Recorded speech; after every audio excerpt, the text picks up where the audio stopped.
Hello friends, you are watching ERUDIRE PLUS, the professional CAD/CAM solution provider. Let's get started. Hello viewers, today I'll show CFD analysis, parametric study and optimization of a simple process mechanism consisting of one bent tube and a spherical container. This will actually perform the function of a hydraulic air compressor. From the bottom of this bent U-tube, we will provide water at a specific rate, and inside this spherical container there will be air at a pressure of 0.2 megapascal. In this analysis there will be mixing of heterogeneous fluid, and this will be done using free surface technique using SolidWorks. And the two bottom entries lists have already been provided. The model has already been made transparent for viewing the dynamics of flow particles inside this process instrument. For initiation of CFD analysis, you have to start from flow simulation, and the environment of flow simulation will be initiated with the wizard itself. Let us start from wizard. Our default name of the project we are keeping as project 2. Next to that, we have to keep the unit system. We can change unit system as per requirement, but as per normal practice we will keep the unit system as SI, and unit of pressure we will be considering as megapascal. Temperature, in this case it will be degrees centigrade. In this analysis we are not bothered about temperature, we are mainly focusing on pressure distribution inside this container.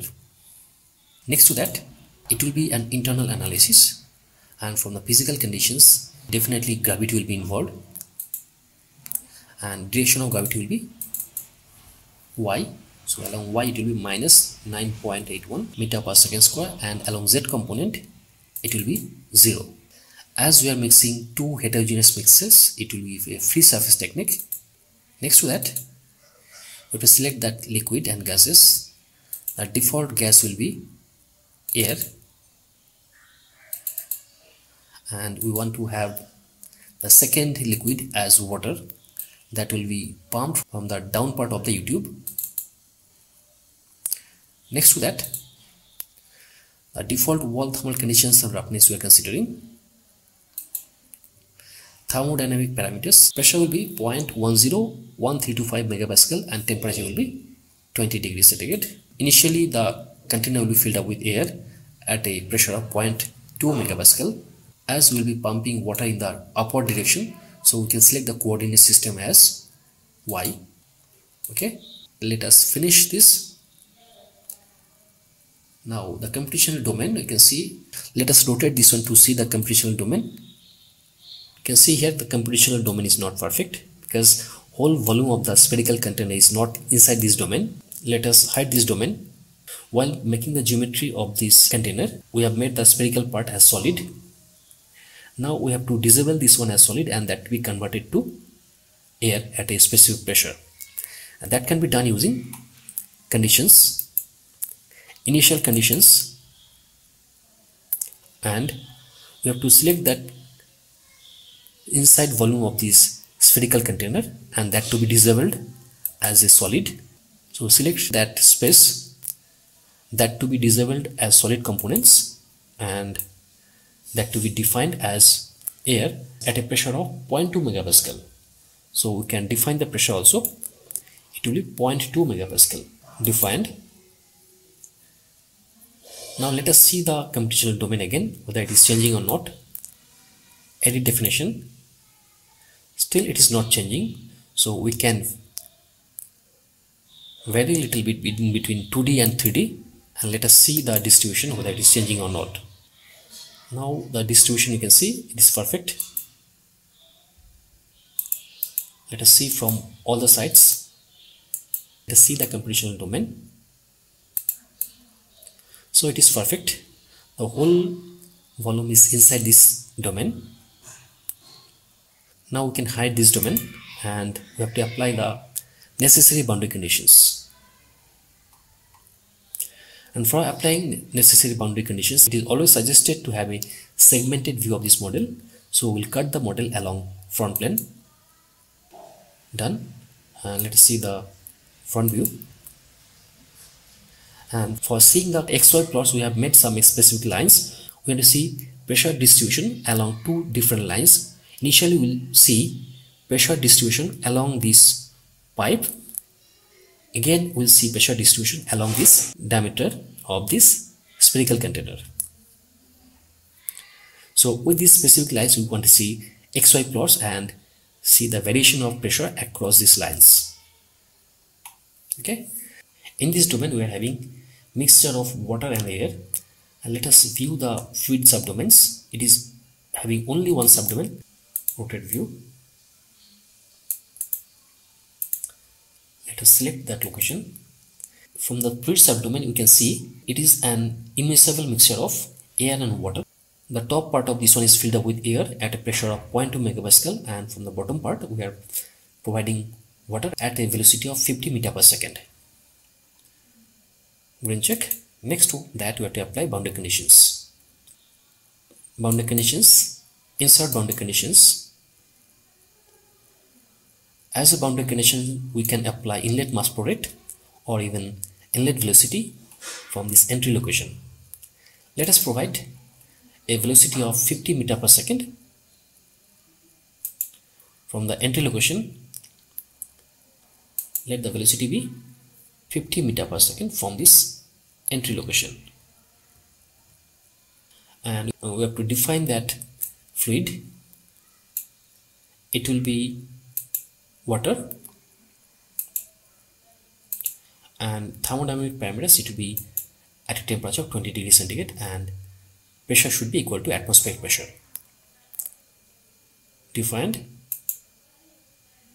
Next to that we have to apply another boundary condition, that means environmental pressure at the exit location, that to be applied. Boundary conditions. Insert boundary condition. It will be atmospheric pressure at the exit location. Let us select that location. Then check. Done. Next to that we have to select some goals. In this analysis we are bothered about only pressure distribution inside this container. So we'll select only one goal as a global goal. So insert global goals. We want to have maximum pressure inside this container as only one goal. Let us select that mesh, edit definition, and we can go for manual meshing. Let us select that refinement level of mesh, display refinement level. It is refined up to 1 level. Let us refine this one up to 3 level. Green check. Done. Next to that we can run this. Let us run this simulation.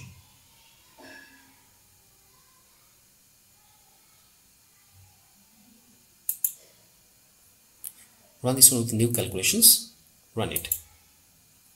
The solver has already finished. We can see the results from the solver window. We can see it has undergone 27,320 numbers of iterations and the solution is converged. You can see the maximum pressure is 2.41 megapascal. Now let us see the results from different cut plots. Initially we will see cut plots along front plane, and we want to see pressure distribution inside this container. It will be pressure distribution inside this container. Let us see this. You can see the pressure distribution. At the beginning pressure is very high. The color indicates pressure at this level. It is near about 0.9 megapascal, and as it is going up at the different levels it is providing different ranges of pressure, and at the exit level the pressure is very less. It is in the range of 0.14 into 10 to the power minus 5 megapascal. So at the extreme right end, at the bottom of this YouTube, you can find the pressure is very much less, and at the spherical container it is having uniform pressure. The pressure inside this spherical container is indicated by the color, which is more than 1 megapascal. So we got a huge increase in pressure inside this spherical container. Let us play this cut plot.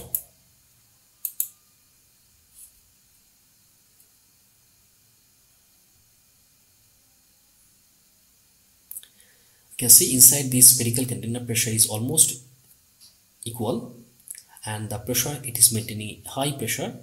It is more than 1 megapascal, which is indicated by the color of this pressure distribution. Let us clear and hide these things. Now we want to see the dynamics of flow particles, and for viewing these flow particles, let us cut this model along front plane, in which we can select that specific locations in a better way.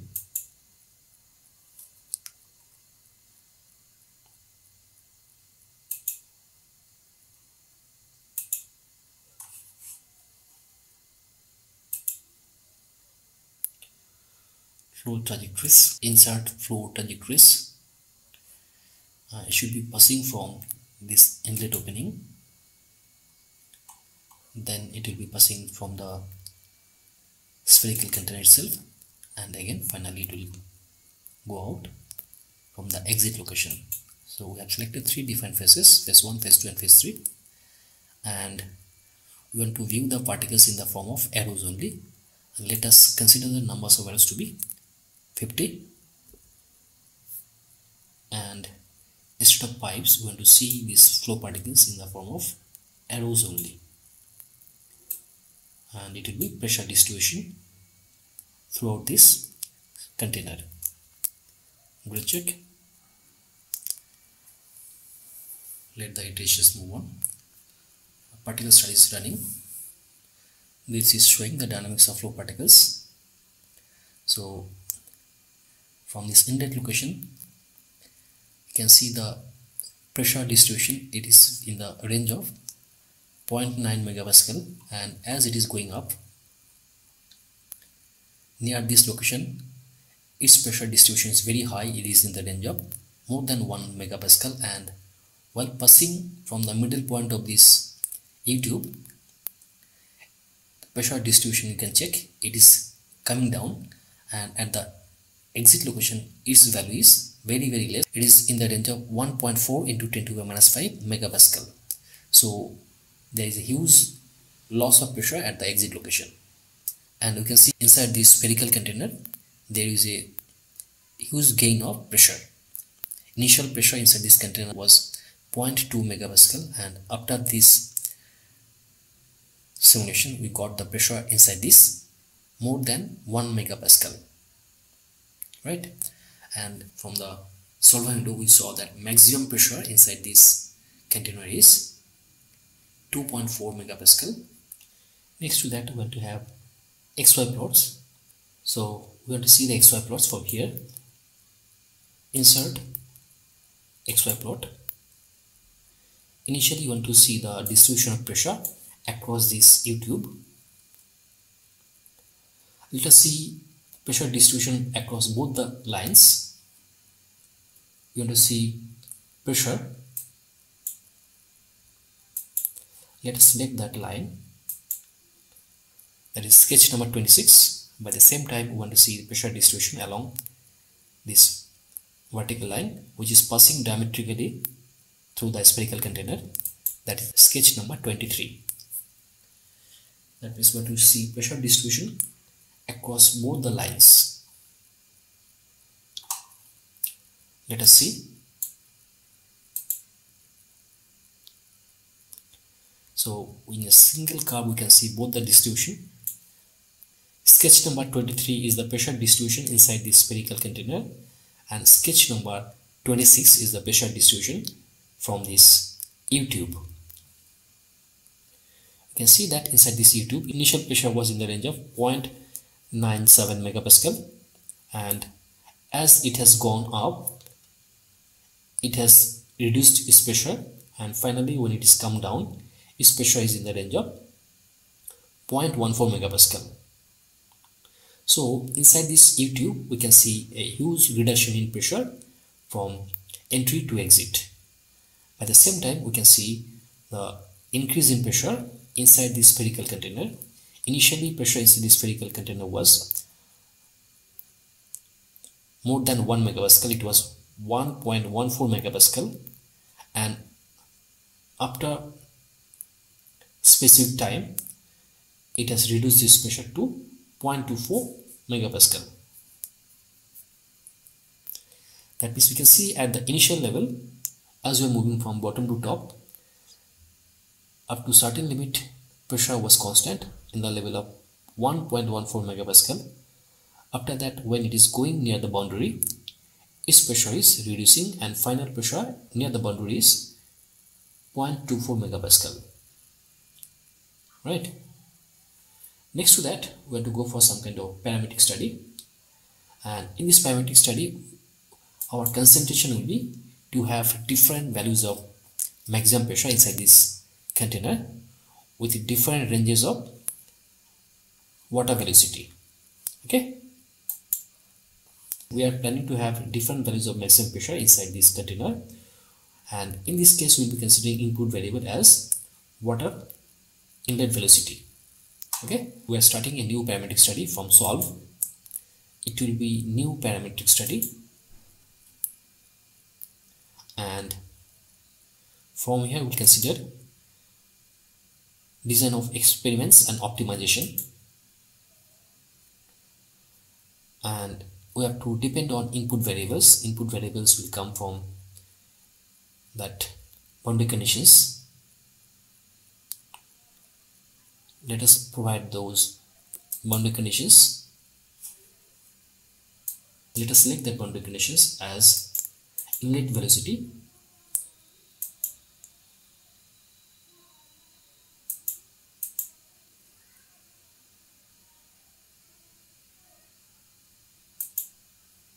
let us select velocity normal to face as the input variable, and we have to define this one with a specific range. Initial value was 50 meter per second, and let us change the velocity from 60 meter per second to 100 meters per second. Green check. Let us see the output parameters, and output parameters are dependent on goals. We have defined only one goal. Let us see the goal. The goal is to have maximum total pressure inside this container. Let us select that goal. Green check. Now let us see the scenarios. We have 5 numbers of experiments. Let us create those experiments. We have different velocities of water inlet. Let us provide those velocities at a specific range, at a specific sequence. Let us provide those values at a correct sequence. Let us consider the initial velocity as 60 meter per second. Second one 70. Third one will be 80 meter per second. Fourth one will be 90 meter per second.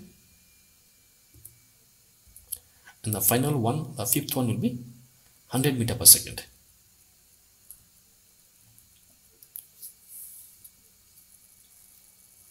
So based on these 5 set of different input variables, you are planning to have the maximum pressure inside this container.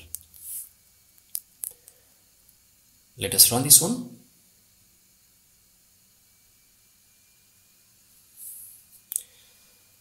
The parametric study has already been initiated. It will take long time for getting all the results. Let the iterations move on.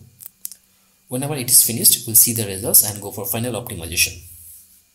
Okay. The solver window has finished its iterations. You can see the set of experimental data is obtained. All the results are converged. Before starting this parametric study, when the input velocity was 50 meter per second, during that time we got the maximum pressure generated inside this container was 2.4 megapascal.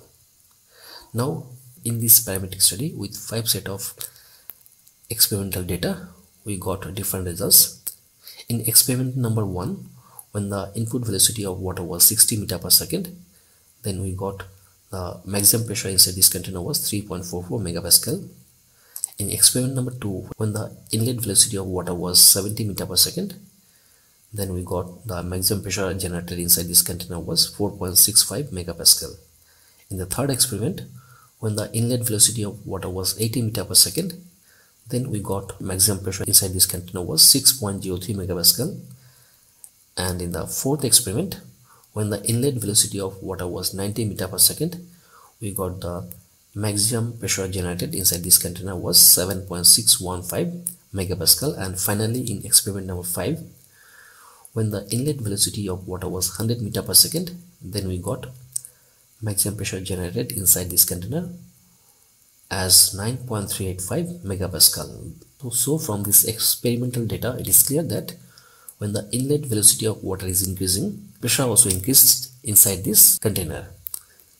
Now from this experimental data, we have some idea that it is having linear relationship with the inlet velocity and pressure generated inside this container. Now suppose you want to have some kind of optimization.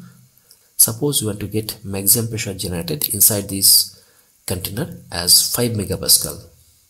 So from this data, we can have some specific idea. To have a pressure of 5 megapascal, we have to set input variable within the range of 70 to 75, something else, right? So let us go for some kind of optimization. Now for optimization, the input variable will be, in this case, this inlet velocity of water, and that should be specified with a certain range. Suppose you are considering the range to be 71 to 75 meter per second. So let us start one optimization case, and that optimization will be started from solve new parametric study, and again from here we'll start goal optimization. For getting these results, you have to depend on input variables. Input variables may come from the geometry itself, or it may be obtained from the boundary conditions also. Let us consider the input variables from the boundary conditions. In this case, our input variable will be that inlet velocity of water. Let us select inlet velocity of water with a specific range. It will be velocity normal to phase. Range check. I want to specify the range from 71 to 75 meter per second. The range is selected. Range check. Next to that, we have to see the output parameters, and it is dependent on goal. We have decided only one goal, that means maximum pressure inside the container. We are selecting that goal. Range check, and let us see the target value. Target value should be 5 megapascal. We want to achieve a target pressure inside this container to be 5 megapascal, and we want to achieve this value with a deviation of plus minus 0.1 megapascal. Go ahead and check.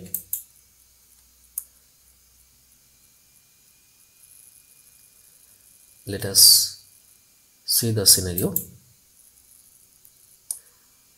Maximum numbers of calculations determined as 128. Let us run this one. Initially, it will start iterations with the maximum value of velocity 75 meter per second. In the next case, it will start iterations with the minimum value. In this way, it will try to minimize the gap in between, and finally it will yield the optimum value. Iterations have already started with the maximum value of water inlet temperature at the bottom part of the tube. Let us see the solver window. It has already started. So let the iterations move on. Whenever it is achieved, we'll see the results and go for detailed analysis. Okay, we can see the solution is converged. So within 3 set of design points, we got our results optimized. Initial value of inlet velocity was taken 75 meter per second, and based on that, we got the maximum pressure generated inside this tank equal to 5.315 megapascal, which is little bit more compared to our targeted value of 5 megapascal. So it is 0.315 more compared to a targeted value of 5 megapascal.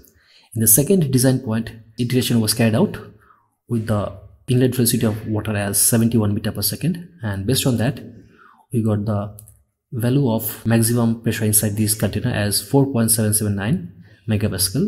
In this case we got a little bit less compared to our targeted value. The discrepancy was minus 0.22 megapascal, and in the third design point we got our targeted value as 5 megapascal, and we got this value with a discrepancy of minus 0.01 megapascal. So our targeted value was 5 megapascal, we got 4.989 megapascal with the inlet velocity of 72.646 meter per second. So with this only we got our optimized value. So this is our optimized value. That means when the inlet velocity of water is 72.64 meter per second, we got our maximum pressure inside this container as 4.989 megapascal. So with this one we'll conclude our simple analysis of process equipment. This is all about today's video. If you like this video, please subscribe and share, and if you have any kind of doubts, please write to me. Thank you so much for watching this video. Thank you again. Bye.